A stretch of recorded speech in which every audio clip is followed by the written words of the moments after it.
Good evening, everyone. Welcome to a community conversation hosted by the Bahamian American Association of the Washington Mid-Atlantic region, or BAAWMAR. I am Khandra Sears, the current chair of the BAAWMAR board and your moderator for this evening. To learn more about us and any upcoming events, you can check us out at baawmar.org. We do have our upcoming annual Independence Picnic this year on July 6th from 1 to 6 p.m. at the U.S. Coast Guard Base. We are welcoming back Chef Knowles, who is going to prepare a delicious Bahamian spread again this year. And you can purchase our tickets on our website, which is BAAWMAR.org. That's baawmar.org. Now on to tonight's topic, the climate crisis, managing risk, recovery, and resilience. It is a topic of increasing importance for people who live in countries like the Bahamas that bear the brunt of climate change and the resulting increased severity of weather systems on an annual basis. The hurricanes we endure seem to be getting stronger and stronger, and recovery seems to be more and more challenging. Tonight, we've gathered an expert panel tackling this issue from multiple perspectives. It's also a fairly large panel, so I will get right into introductions. First up, I'd like to welcome Mr. Trevor Basden, the Senior Vice President and Director of Meteorology at Bahamas Aviation, Climate, and Severe Weather Network, which plans to build a first-of-its-kind predictive system to improve our ability to prepare for and respond to climate and severe weather systems. Next, we have Ms. Barrise Griffin, a disaster risk specialist and a research assistant at the Climate Change Adaptation and Resilience Research Center at the University of the Bahamas. We also welcome Mr. Charles Hamilton, who is a climate change advisor in the Office of the Prime Minister of the Bahamas. Mr. Hamilton is one of the nation's chief negotiators in the climate change arena. Ms. Shacara Lightbourne is the CEO and founder of Island Foodology, a company committed to social entrepreneurship and agricultural development in the Bahamas and the Caribbean. She also consults on projects with the Ministries of the Environment and Agriculture and Marine Resources. We also welcome Mr. Giovanni Moss, who is the Director of Disaster Management at ICF, working primarily in the housing and urban development area. ICF is a multinational management consultant firm based in Virginia, working on projects related to a variety of areas. And last but not least, we have Mr. Aarone Sargent, who is the Managing Director at Disaster Reconstruction Authority in the Office of the Prime Minister. The DRA's mission is to bring relief, recovery, and restoration to Bahamian communities in the aftermath of a disaster. So first off, welcome to all of you for joining us this evening. And I'd like to start us off by talking a little bit about the scope of the problem. And first question, Mr. Basden, if you could sort of start us off.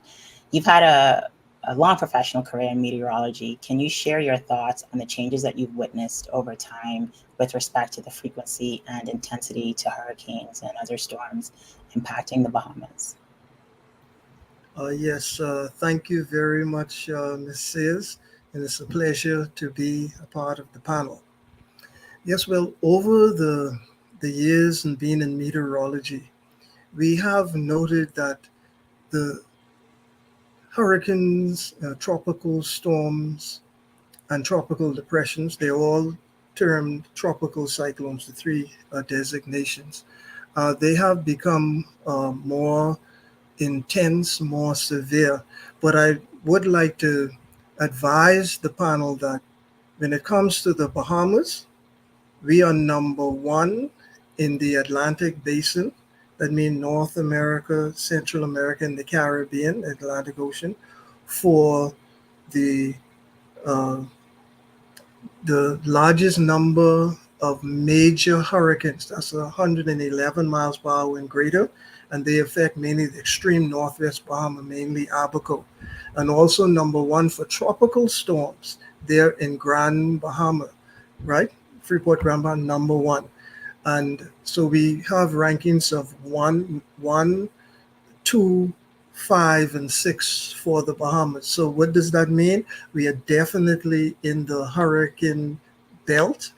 And from the climatological statistics that we shared when I was at the Department of Meteorology, you would see that from 1960s and onward, right? We've been getting more severe tropical cyclones, meaning hurricanes, tropical storms, and depressions.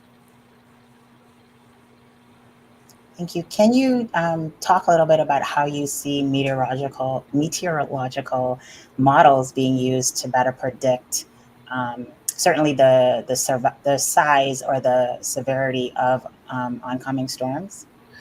Well, over the years, the scientists and meteorologists throughout the world, okay, from Japan, China, the U.S., and the like, yeah, and even the UK and Europe, they have been trying to really get a feel for the intensity or the development of these tropical cyclones, but it's not been met with much success in terms of intensity forecasting. However, track and development, yes, we are pretty good, but definitely the models allow us to have an absorption of all of the various ideas and parameters modeled and can give a better result rather than what used to be used years ago, where we just go time series analysis. Mr. Hamilton, can you give us some perspective on how you sort of relate this information? The Bahamas is, or the Caribbean is in sort of a very unique position. How do you relate this on the world stage in negotiating um, for for climate change or policies that would affect or reverse the effects of climate change? Thank you very much for that question. And I think that there's a few ways that you do that. Part of it is one, ensuring that we're not afraid to tell our story and to note that despite our size, that we have the ability to punch far above our own weight. Um, when we advocate for our country, you have to put it in terms that persons can understand. So, like for example, when we describe what happened with Hurricane Dorian, 3.5, you know, 3.3 to $3.5 billion in loss and damages, doesn't mean much to people. However, if you put it in terms of the equivalent of losing the economic output of Florida, Texas, and California, all at the same time, then people suddenly open up, their eyes open up when you put it in these terms that frames it in a developed country context. Additionally, there is this ability to have to um, speak in terms that that the global north in particular doesn't understand.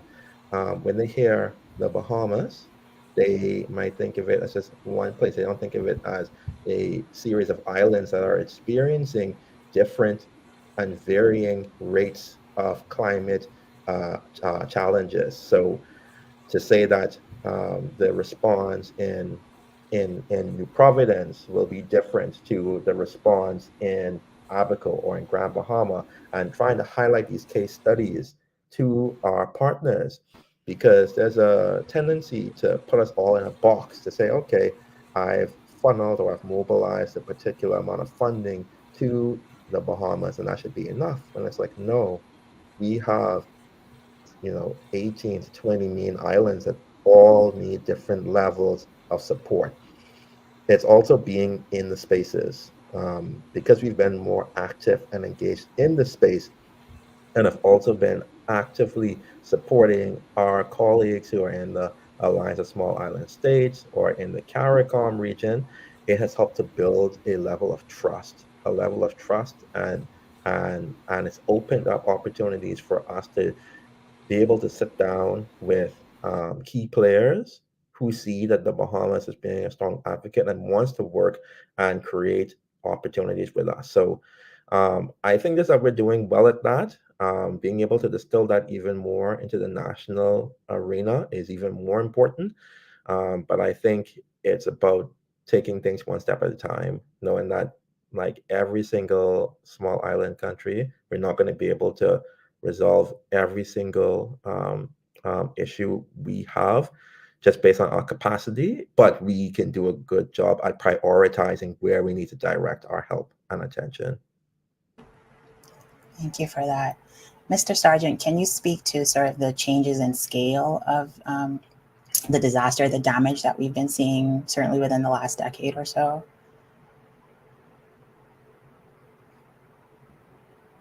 Yes, definitely. I think Dorian was the most exceptional case in terms of recovery.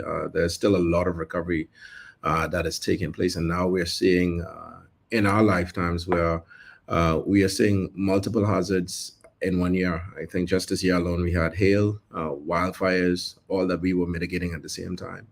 And so the sheer magnitude that it brings to our small island nation puts a strong strain, a serious strain on the government's resources. And again, I believe Mr. Hamilton mentioned the fact that, we are an archipelagic nation, and the fact that we have to duplicate a lot of the response mechanisms across many different islands. And so I think a part of those challenges kind of mandate us to find creative ways to get funding, resources to kind of support the recovery efforts after these natural hazard events. I know, and just for a little bit of background, I know earlier during our introductions, I was introduced as the Disaster Reconstruction Authority. The government of the Bahamas has introduced or brought into force new legislation called the Disaster Risk Management Act that merges the National Emergency Management Agency and the Disaster Reconstruction Authority into what is called the DRM, the Disaster Risk Management Authority. And the thought process is to be able to capture some of the data and that data from these catastrophic events that helps to solidify and tell the story in order for us to get proper funding and just drawing from the lessons learned. In particular, Dorian. I think Dorian was a particularly a large case for us to look at in terms of how we find creative ways to find funding, how we rebuild, how we recover, testing our capacity as simple as shelters and the ability to have shelters in place to help people mitigate disasters. And so, those things are, currently on the drawing board, in particular for the DRM Authority, and how we manage these events going forward. Thank you. Ms. Griffin, could you share with us this sort of work that you're doing? Like what sort of data are you tracking as a part of, for the Research Center with respect to the climate crisis? Yes, no problem. So recently, the Climate Change Adaptation and Resilience Research Center at the University of Bahamas conducted research on Hurricane Dorian. And as my colleagues on the call or on the chat can say, there has been a lot of investment on a global stage of looking at the economic impact of hazards that we're facing. But we also need to start examining the human impacts of the hazards that we're facing. So the research that I was conducting with CAR at UB was examining and collecting the human elements or the human stories of Hurricane Dorian and what that looks like from a community perspective. So hearing the tales of the survivors of Dorian and understanding what they went through physically, emotionally, mentally, financially, just to survive such a terrible storm. And we need to understand that we can look at hazards from an economic or an infrastructural impact perspective.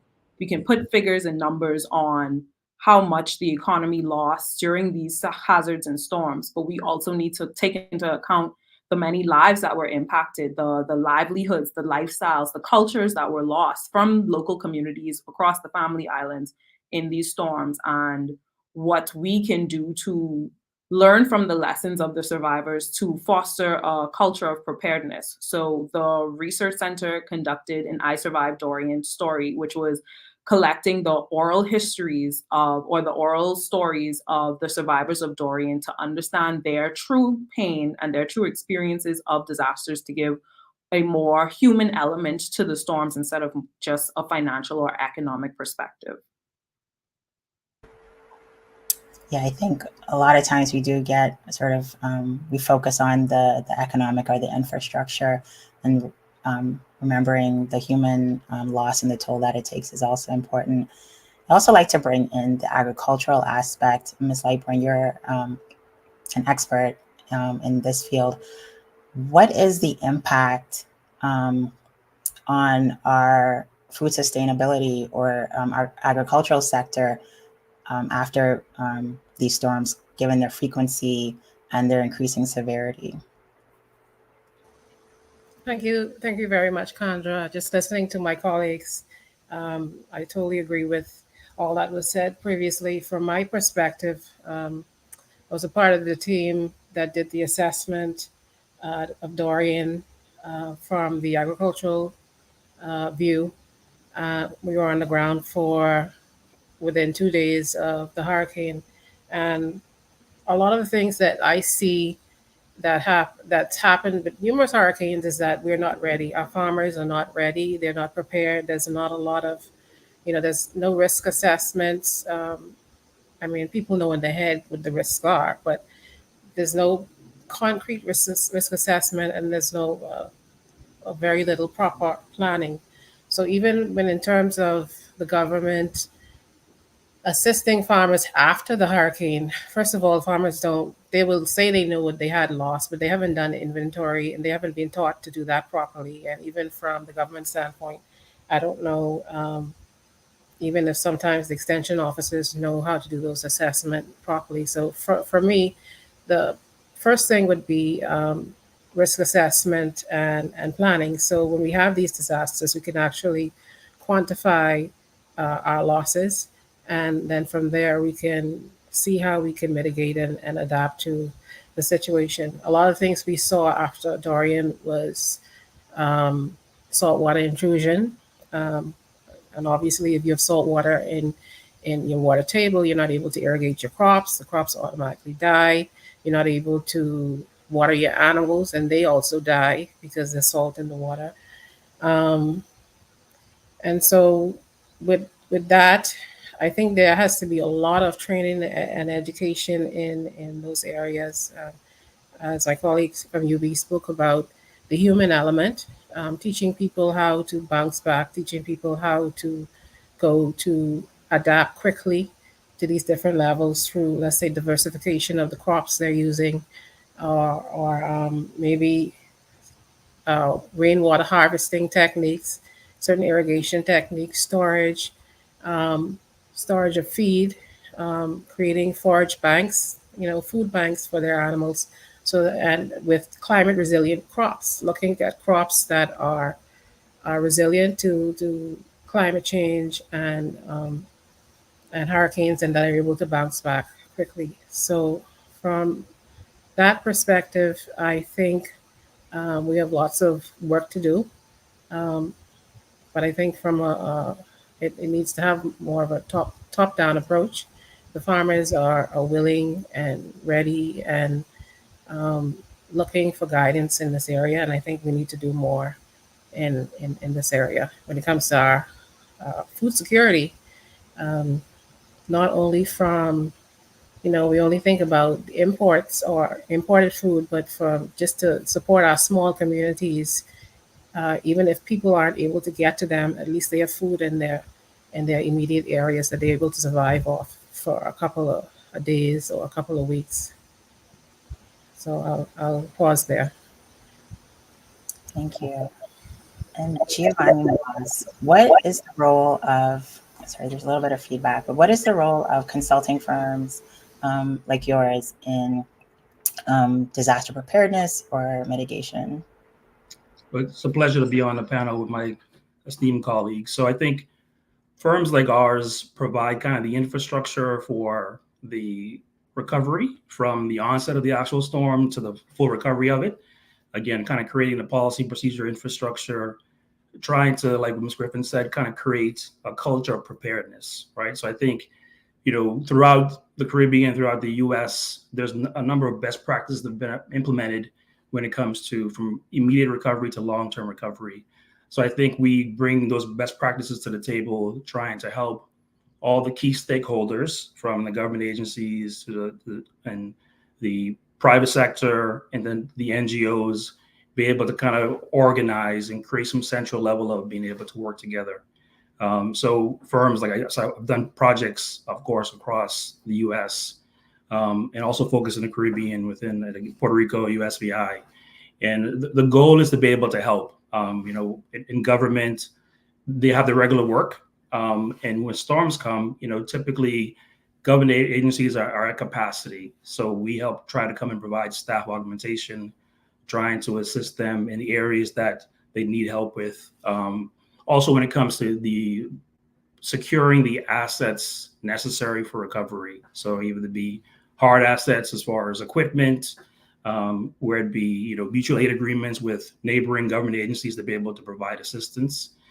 So again, kind of being a safety net, the infrastructure developer for recovery from immediate response to long-term recovery, and kind of focusing on sometimes the things that are amplified because of storms. For example, affordable housing and the issues with housing standards are a global issue. So when storms come, these things are kind of amplified. So the ability to be able to create solutions to be able to assist with the preservation of life by creating resilient shelters are kind of a main focus when it comes to recovery, but also the rebuilding of infrastructure and resiliency to infrastructure to be able to combat future storms. So, one of our goals as consulting firms is to be able to help, right? We know that this is kind of the toughest part of,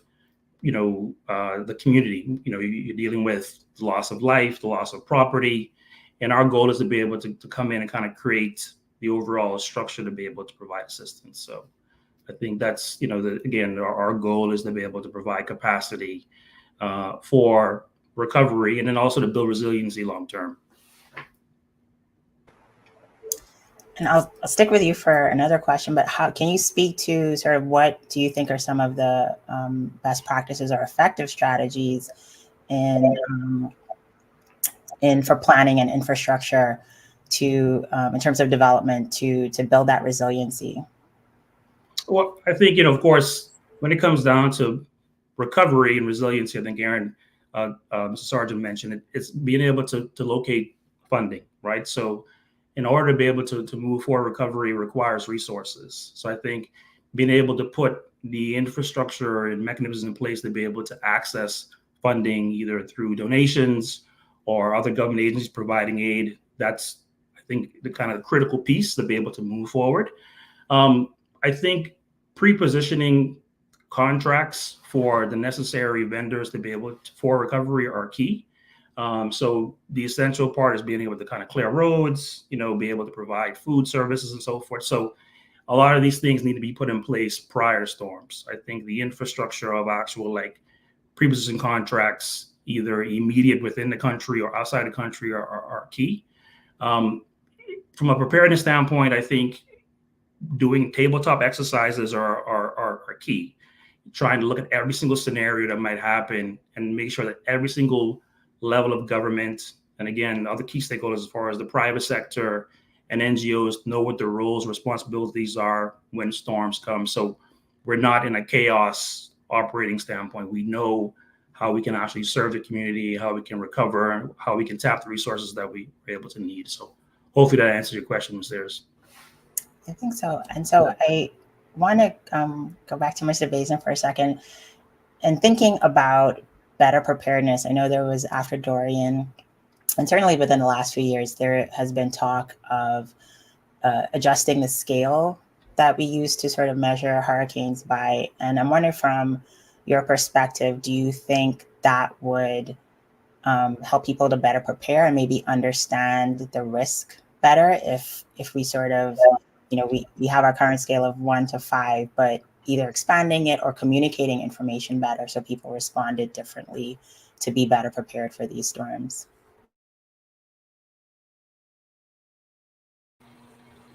Yes, I'm of the opinion that to change the scales is not prudent, is not wise. What is necessary is for the scientists or the meteorologists and the forecasters to better communicate, right, what the effects of the forecast or the direction of the tropical cyclone, the effects would be. And that is why there at BACSWN, the Bahamas Aviation Climate and Severe Weather Network, instead of just giving the paper format for the forecast, alert watches and warnings, we would wish to present them visually.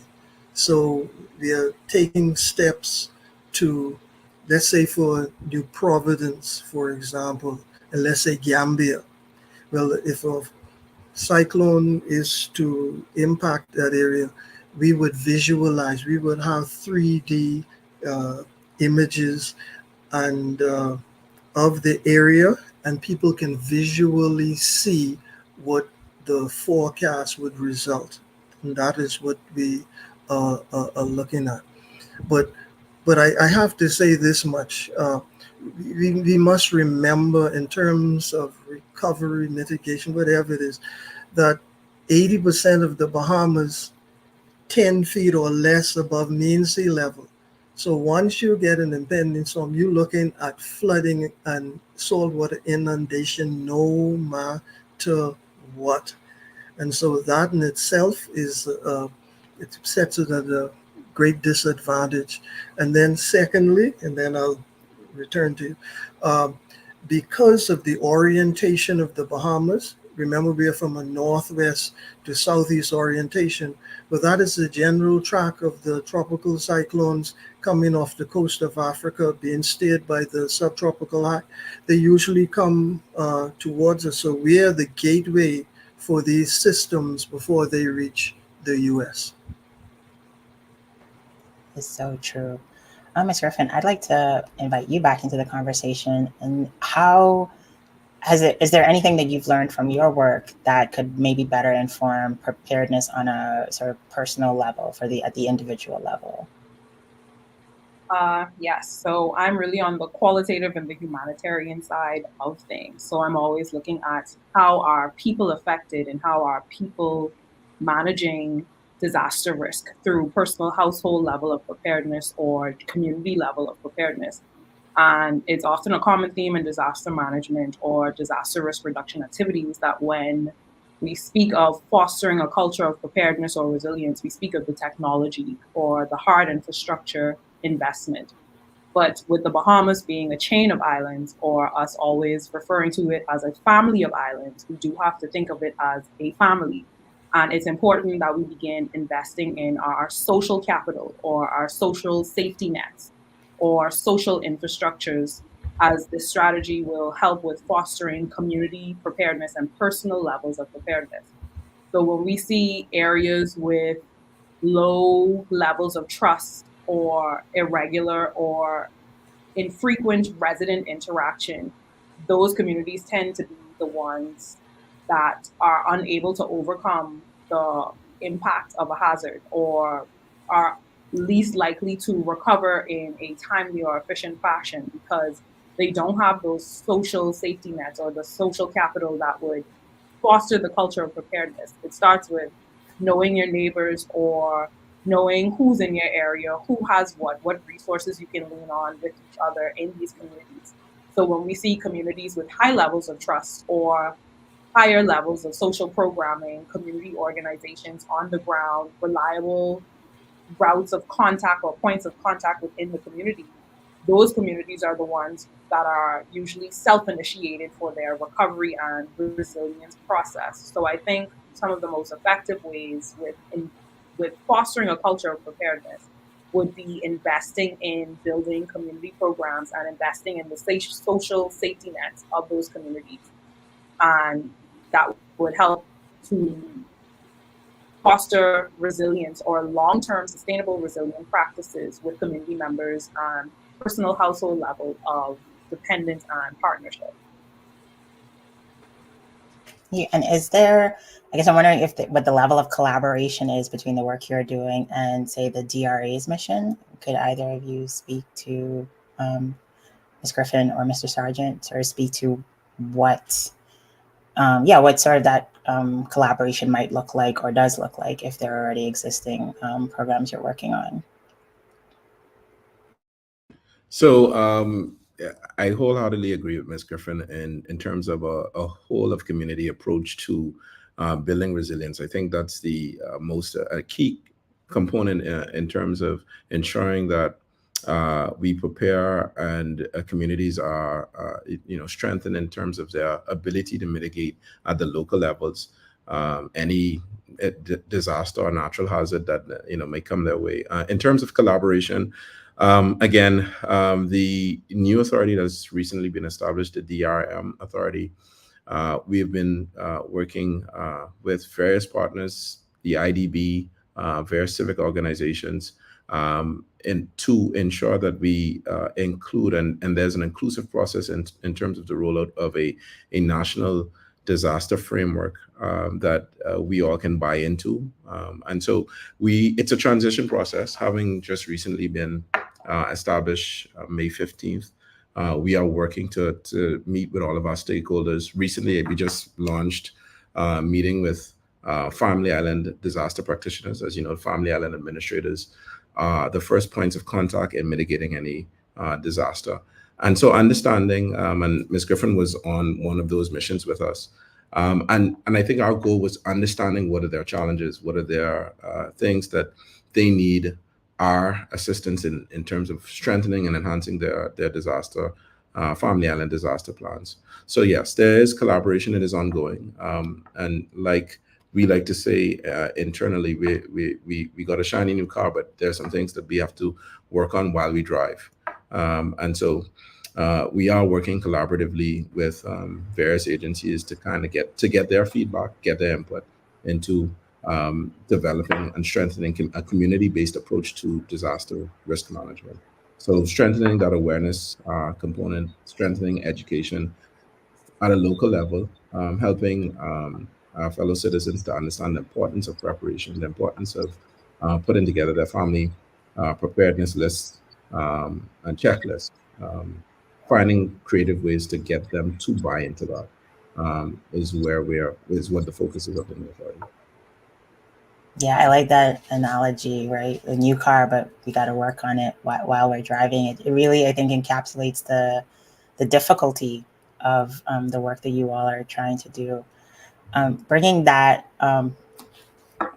us to food preparedness, Ms. Lightbourne, are there some specific strategies that you think could be implemented to help farmers be better prepared for future disasters? Sorry, I'm muted. Yes, there are various. I mean, in the sector, we like to point to climate smart agriculture, and that is something that helps to increase productivity. For example, I don't know if many of you have heard of hydroponic systems, developing hydroponic systems. I know in Dorian, there are a few farmers in Abaco that had hydroponic system, and this is like a soilless system where plants essentially grow in water, and it's almost like a piping system. There's a system you could actually take down and put back up, and mostly used for leafy greens, lettuces, and spinach, and different things like that. One of our farmers had a really large system, and before Dorian, he was able to pack up the whole system and put it in a container and a trailer. And that system actually survived Dorian because it was able to be just kind of packed up and put away. And then after Dorian, he was able to go back into production within 2 weeks, and he was harvesting within 3 to 4 weeks. So that's one of the ways we can use technology to adapt to these climate disasters to get back to at least producing some food. Another thing that the government is working on through the Ministry of the Environment. We have a global environment facility project as a GEF7 project that focuses on integrated landscape management and land degradation. And that focus is to teach people not to degrade the land. Many of us, when we are building houses or when we're farming, we clear cut the land, we push down the forests without even having a plan as to what we're going to do with the trees. We're not going to mulch. We just kind of scrape the land and clear cut the land, and all of that puts us at risk when it comes to hurricanes and severe flooding. Because when we remove the trees, a lot of the soil just gets washed away, and we have bare rocks, and we don't have protection for our soils, the nutrition of our soils, and so one of the main things we try to teach for farmers is agroforestry practices, to try to kind of work with the land, just clear down the areas that you would need, intercropping between, let's say, the pine forest um, and the areas that could be very important to keep the freshwater table intact. Um, another thing that kind of is detrimental to us, and it's a practice that we've been doing it for so many years, that slash and burn methodology. Yes, in the short term, it is very effective because after burning anything, you have a lot of nutrients in the soil. But after about 2-3 years, the soil is not useful anymore, and so which is why a lot of our older farmers, they move to another portion of land to then again do the same thing. But we've already destroyed the land before, so change in behavior in a lot of ways from these different practices um, is a way that we could increase resilience and through climate smart agriculture.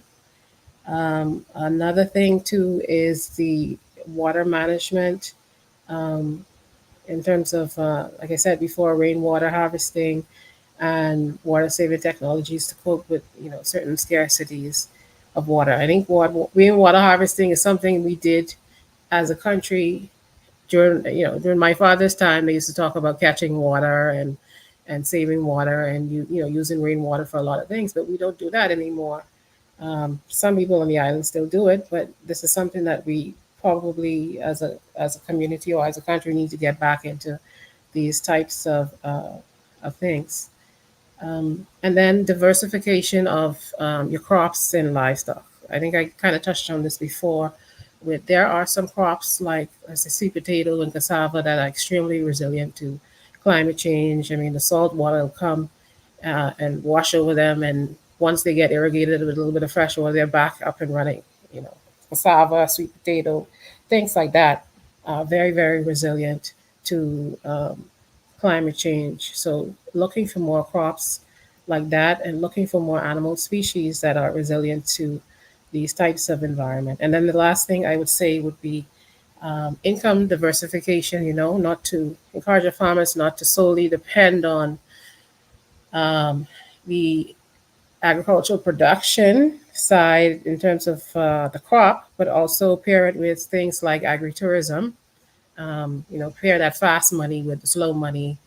A lot of tourists, and this is one of the things we're kind of lacking in our tourism product, and one of the things I'm actively working on with marrying agriculture with tourism, because you are able to get a fast income whilst you actually get your crops up and running. People would love to come and do farm stays and interact with the farmer and see where the food comes from. They like to camp on the farm and interact with our farmers, especially our European tourists. So having that as another source of income, so that if you are hit by a hurricane, at least you have some money in the kitty to help you get over the hump of rebuilding your farm. So these are some of the things I think that farmers can work on. And again, taking inventory of what you actually have and keeping stock and keeping proper records with everything, whether it's um, your financial records or your technical records, particularly the financial records. I know we have spoken about insurance for farmers, but it's been a lot of talk throughout the whole region. But yeah, those are some of the things I think would be useful.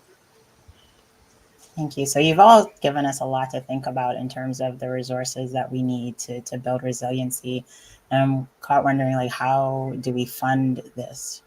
And so a recent breakthrough has been their agreement to set up a loss and damage fund, right, to compensate developing countries for the damage caused from these disasters. I don't think the fund is fully operationalized yet. So my question is really like, what can the Bahamas expect? And how can we benefit, or how do you expect that we would benefit from this loss and damage fund? And I will, Mr. Hamilton, if you could address that. Sure, no problem at all. And thanks again for that question. Indeed, one of the, I guess, breakthroughs that came out of COP28 was the establishment of a loss and damage fund and commitments of about $700 million made into the fund by developed country partners. And work is currently being undertaken at the international level to fully operationalize that fund. That is currently being managed via the World Bank and overseen by a board representing developed and developing countries, majority developing countries on the board.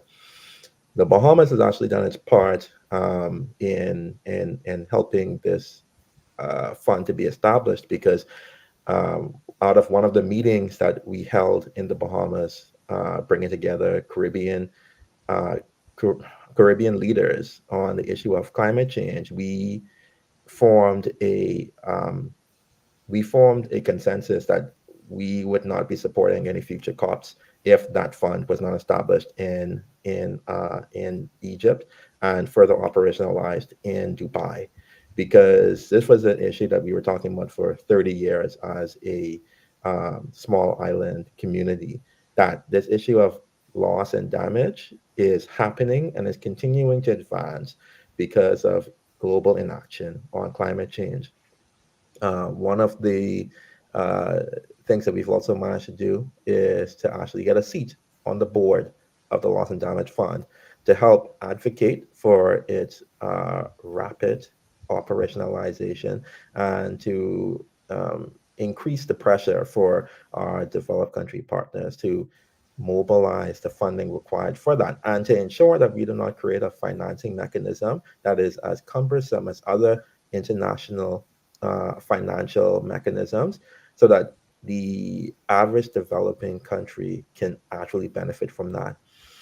I think that one of the challenges that we're seeing at this point, and it's no secret, is that we're seeing a lot of funding being mobilized to address conflicts around the world, and we are seeing a lot of major electoral processes happening among G8, G20 countries, and people are becoming, and nations are becoming more insular um, as they try to address the crises that are happening in their way. But I think for us, as the Bahamas, as a Caribbean country, as a small island developing state, we are continuing to keep the pressure and the advocacy up. We are continuing to ensure that the international community is aware that when we talk about loss and damage,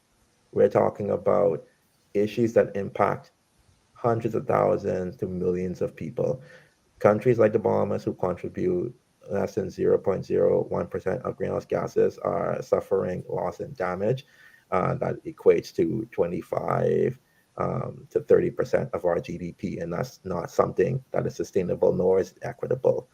And so for us, it's ensuring that the loss and damage fund is fit for purpose, that it is indeed provided with the cash inflow to support countries, that countries do not have a difficult time in accessing funds. We do not wish to be waiting years to access funds when we know a disaster has happened. And you might have a series of disasters that can happen after that, in which your national circumstances has changed and the funding request that you made is completely different.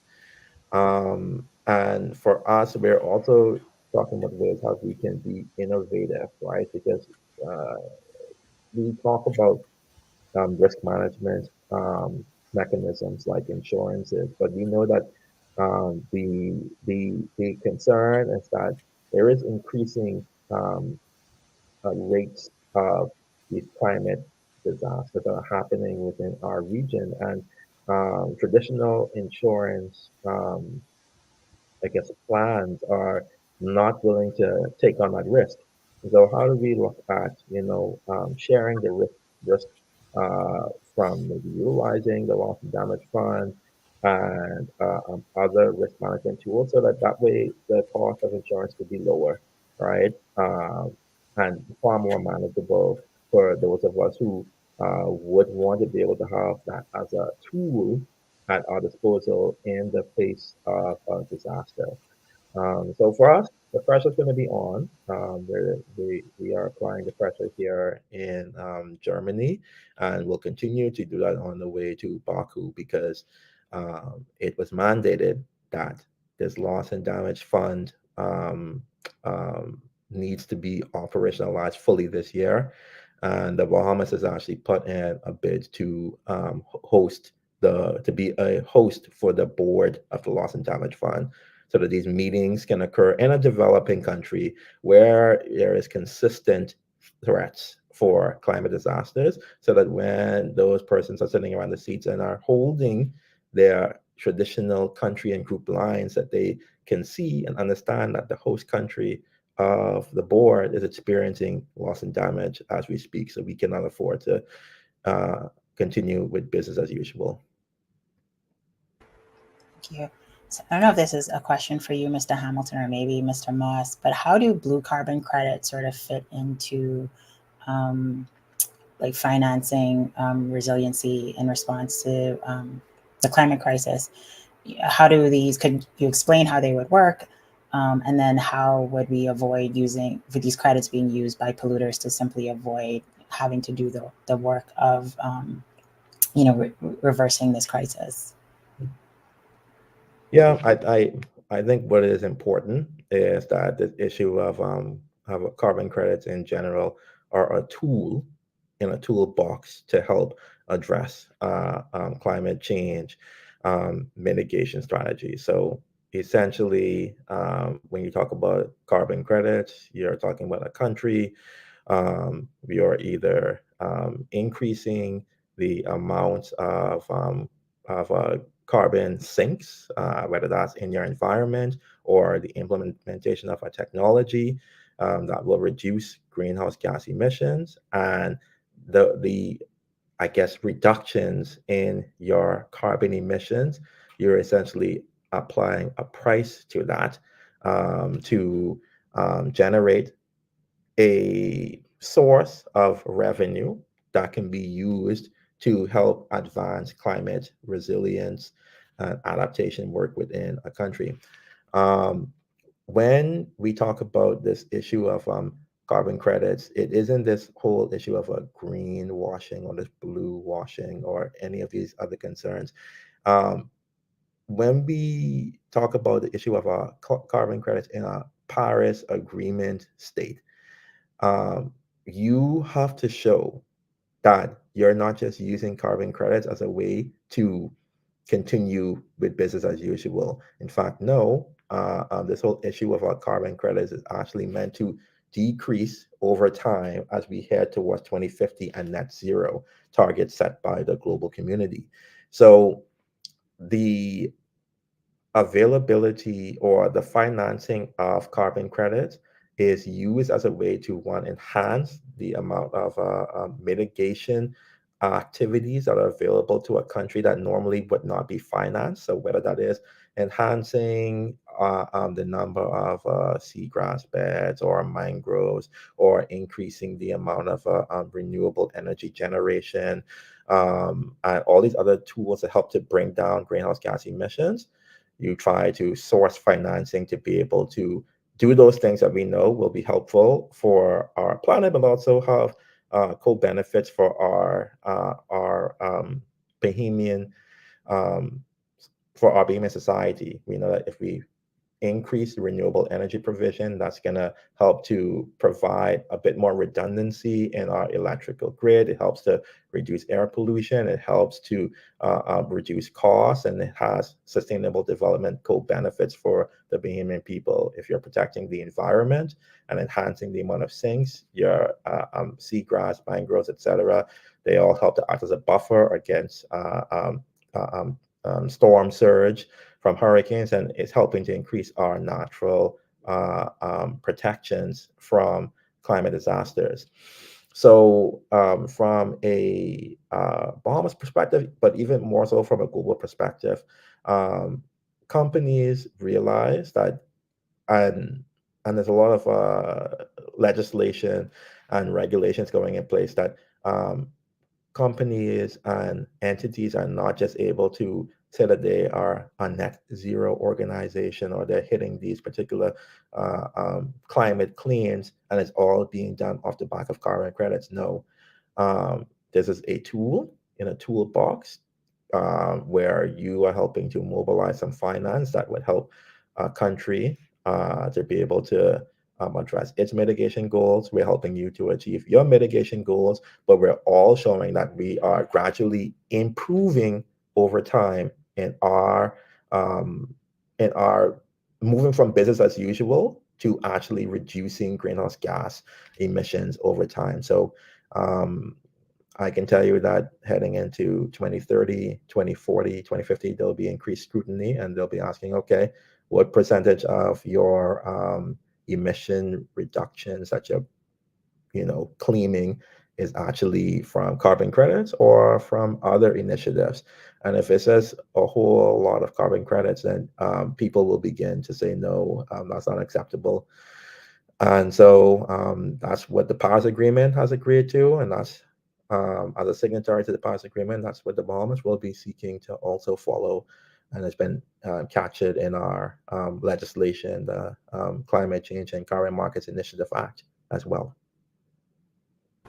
Thank you for that. So I want to take a moment. We had a request in the chat for panelists to share the studies that they've mentioned. So any resources that you think would help enrich people's knowledge when they watch this, for the people who are going to play this back and rewatch, if you could share that with us, we will gladly attach that to the video. So BAAWMAR we are in Washington Mid-Atlantic region, so we cover DC, Maryland, Virginia area. I guess I'm wondering, how can Bahamians in the diaspora support the work that you're doing, or use our networks to help combat the challenges that you're facing? Like, are there specific things that you think Bahamians living outside of the Bahamas can be doing to help promote or help the work that you are doing at home? And think anybody can take this question. I'll jump into that. I think Bahamians abroad and diaspora can help by offering, technical assistance and data collection mechanisms that we so desperately need. At least I know for us in the agricultural sector, for sure, data is always an issue. In both the blue and the green environment, we're pretty much better in the blue economy, but definitely those technical expertise. I know I've been doing some work with Prairie View A&M University, which has a pretty significant alumni association here in the Bahamas. But I think in terms of getting more scientists and more people like that involved in having data so we can make proper decisions, or data collection mechanisms so we can make proper decisions. For example, the Bahamas hasn't had an agricultural census since 1994. So there's an issue with even having farmers registered to know how many farmers we actually have in the country. So things like, green and agricultural census, so we're able to plan and have better decisions.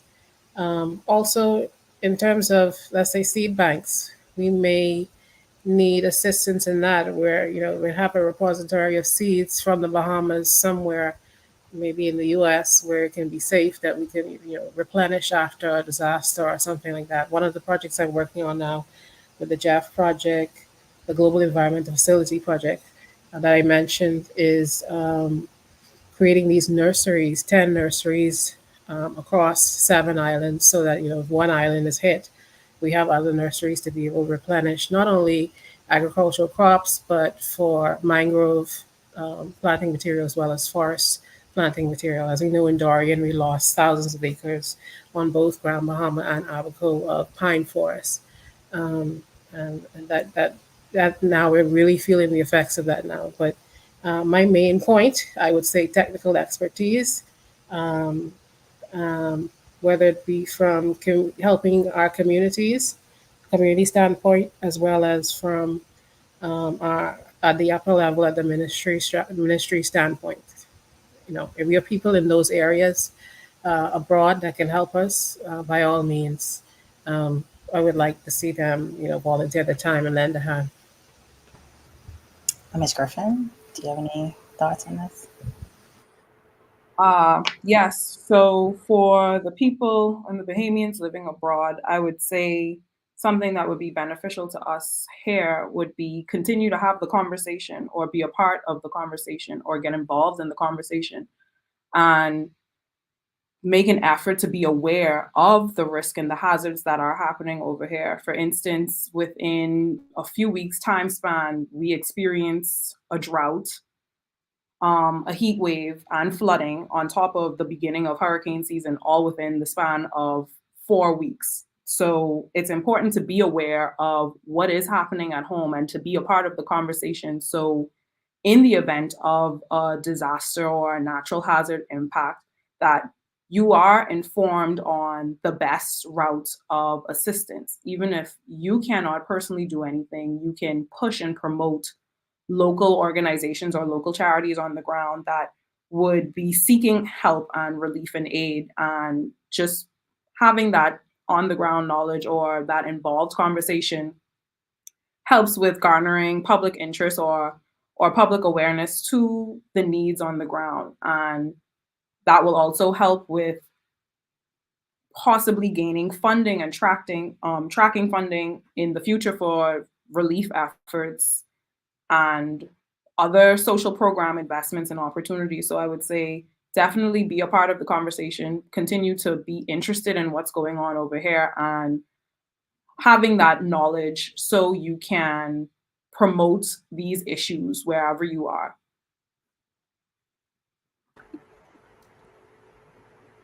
I can jump in as well. I would say if you have any interest in the climate change and environmental field, you can feel free to reach out to the Climate Change and Environmental Advisory Unit in the Office of the Prime Minister. We are always looking to hear from what Bahamians are doing abroad in terms of expanding the technical expertise, jobs within the climate change space, and the advocacy that's required in the climate change space requires a degree of some new skills and areas that can be used. So I'm finding myself having to become more like a lawyer. I am not a lawyer, right? But getting into these negotiating spaces, we need people to be able to think particular ways.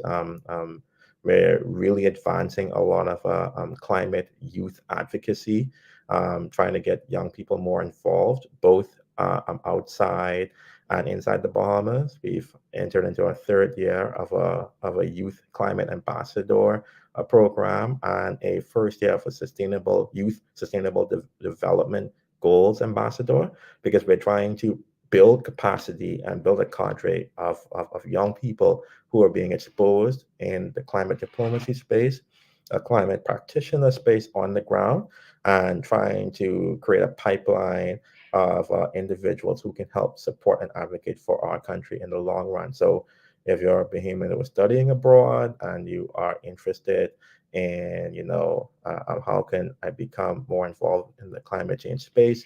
We do these things on a yearly basis. We have a youth and a SDG conference that's coming up in July, the first week of July 2nd through July 5th. We're always open when we are advocating on the international space at different meetings to meet with Bahamians and to see how we can connect your skills to what's going on back home. And so again, just feel free to reach out to the Climate Change and Environmental Advisory Unit. I guess at the risk of doing this, or you could email myself, Charles Hamilton at Bahamas.gov.bs, and we can see how we can go from there. Yeah, thank you for sharing that contact information. We will add it to the video. Mr. Sargent? Yes, Khandra, just to tie into something that Ms. Griffin had mentioned in terms of being aware, but in addition to being aware, I think one of the key things that the Bahamian diaspora abroad can do is to reach out and utilize their networks. I just recently give an example of a connection that one of our own panelists and I worked on, Mr. Moss, that provided some, we created a study tour in the Florida region where we looked at various disaster management emergency operation centers.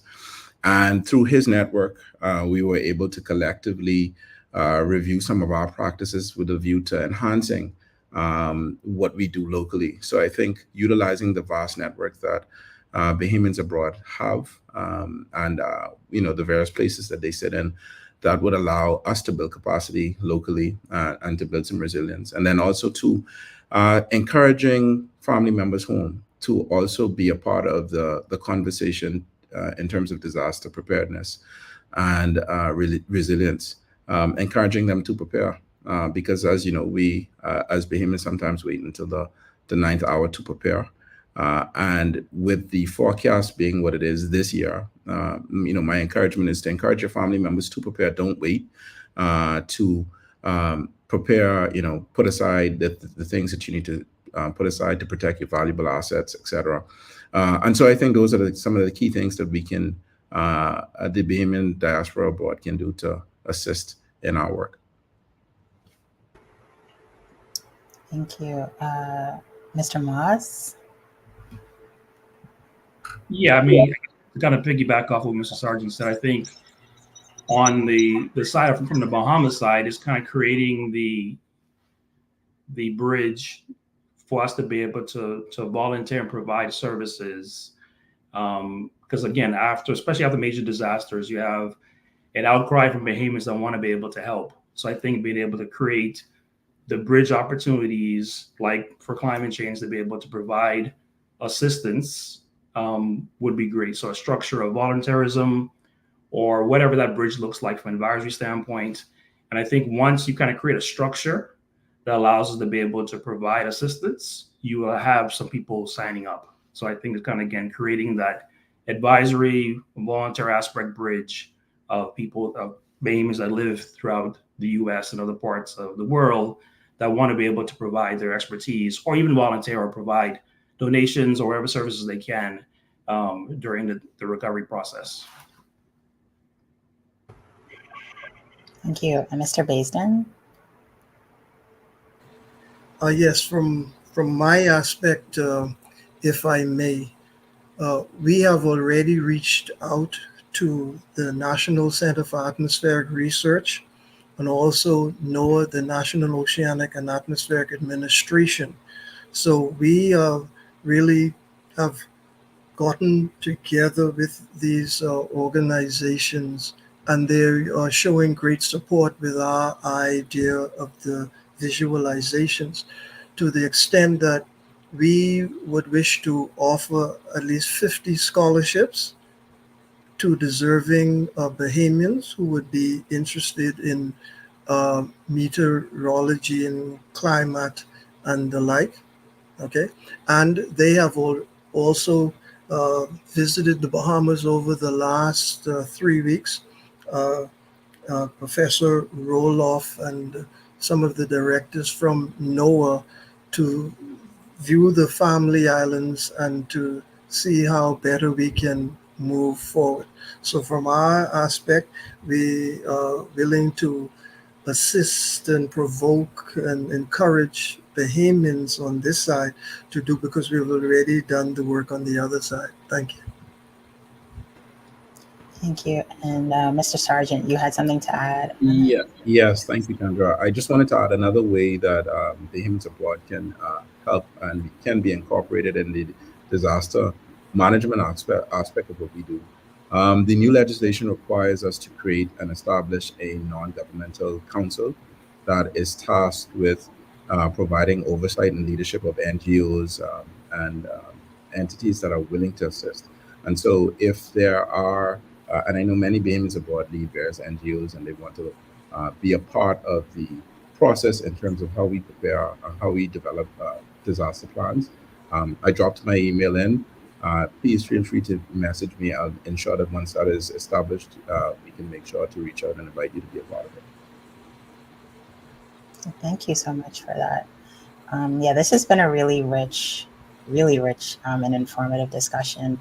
And with our last few minutes, I'm going to invite each of you to maybe share like one thing that you are hoping to focus on, let's say for the next 5 years, maybe the next decade, that you think would really support the Bahamas becoming more resilient to the climate crisis, or and recovering from these disasters. And I will ask Mr. Basden to head us off with that question. Okay, thank you. Yes, well, over the next 5 years, we decided to focus on a project called Romeo.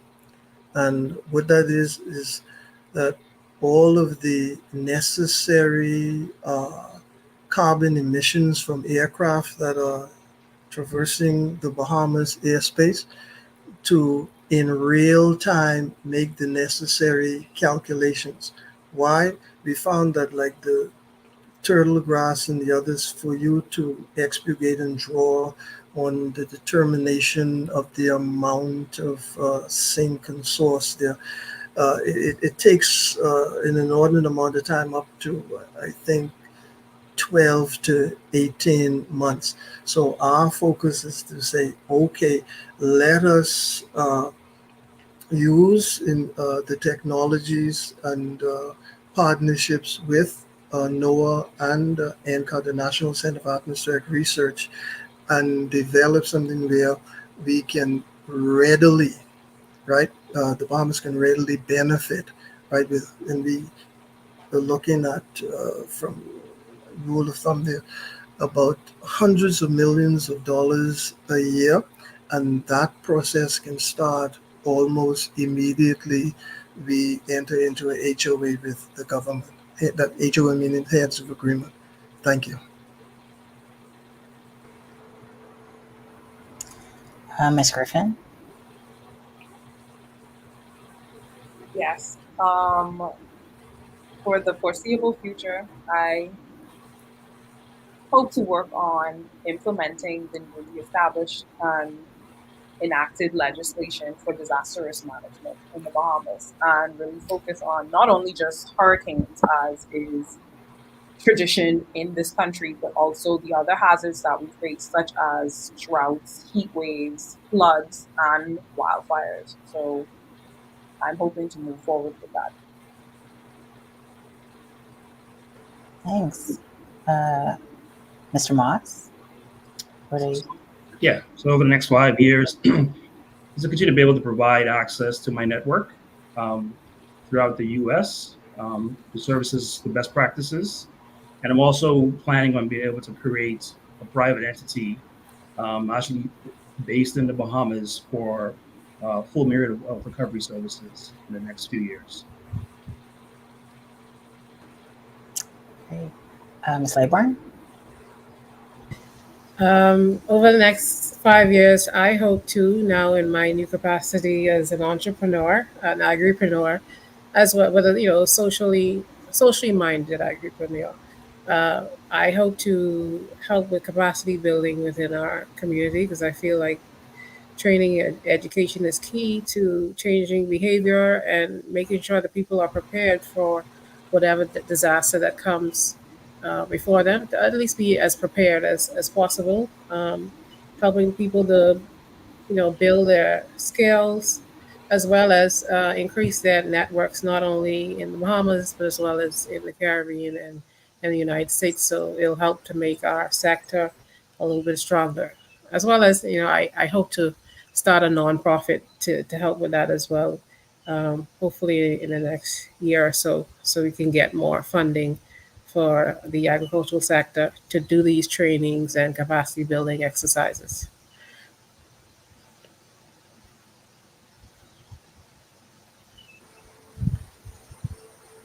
Sorry, Mr. Sargent, what are your sort of goals for the next 5 years, or one main goal for the next 5 years? I think for me, especially in the space that I'm in, would be to cultivate and develop new talent within the disaster risk management arena in the Bahamas. I think that's critical, as you've seen in some of the internal reports and assessments of capacity within country. That is something we definitely want to build, and you leverage some of our regional partnerships and relationships to kind of build capacity, raise the level of subject matter experts as it relates to disaster risk management in country. I think Mr. Hamilton, I think if you want to Sure. share, you gave a little bit about the long term, but maybe like what can we look forward to for the next 5 years? I think in the next 5 years, just having more Bahamians becoming more involved in the climate change space, particularly young people, in trying to ensure that whatever they're looking at in terms of their career, that they can tie in climate change to it. So whether that is climate change in art, climate and gender, climate and health, climate and law, there is a lot of opportunities in this climate space. And as the Bahamas proceeds to be continues to be a leader in international climate diplomacy, we need to ensure that the cadre of young people and those who have been in the field abroad know that there's a pipeline for them for supporting our country and our people over the next 5 years and beyond. Yeah, thank you all so much. This was really educational. Thank you to our viewers as well for joining us for this discussion and providing some questions for this discussion. And a special thank you to our producer, Hannah Baker, who is behind the scenes. You can't see, but she's also our VP of membership. So a special thank you for Hannah for helping us put on a great discussion. With that, I will also remind our viewers that you can buy tickets for our picnic, the BAAWMAR annual Independence Picnic. That is July 6th at the U.S. Coast Guard Base in Alexandria, Virginia, from 1 to 6 p.m. And tickets can be purchased at BAAWMAR.org. Thanks again to everyone. And with that, good night. Night. Good night. Good night. Good night, everyone. Have a good